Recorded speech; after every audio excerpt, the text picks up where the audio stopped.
Hi friends. ఇంతకీ మీకు ఈ ఫ్రూట్స్ ఏంటో తెలుసా? మా సైడ్ అయితే వీటిని తునికి పండ్లు అంటారు. చాలా టేస్టీ ఉంటాయి.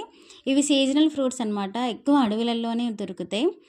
ఇవి అడవి దగ్గరలో ఉండే వాళ్ళు ఇలా కోసుకొని వచ్చి బుట్టల్లో పెట్టి అమ్ముతారనమాట. మా చిన్నప్పుడు మా నాన్న అడవికి వెళ్ళి వెదురు బొంగులు తీసుకురావడం కోసం వెళ్ళినప్పుడు బాగా తెచ్చేవాడు. ఇప్పుడు చాలా ఇయర్స్ అయింది తిని. పల్ప్ చాలా స్వీట్గా ఉంటుంది పండితే, లేకపోతే వగరు ఉంటాయన్నమాట.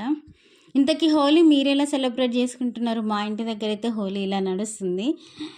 చిన్నప్పుడు బాగా జరిగేది మా లైన్లో. ఇప్పుడు అలా ఏం లేదు. చాలా సింపుల్గా మా నాన్నను మా బుడ్డమ్మ ఇద్దరు కలిసి రాసుకుంటున్నారు కలర్స్. అంతే. ఇంతకీ మీరెలా సెలబ్రేట్ చేసుకుంటున్నారు హోలీ? అండ్ ఆ ఫ్రూట్స్ ఎప్పుడైనా మీరు తిన్నారా లేదా అనేది ఖచ్చితంగా నాతో కామెంట్ సెక్షన్లో షేర్ చేసుకోండి. అండ్ అందరికీ happy Holi and be safe with the colours.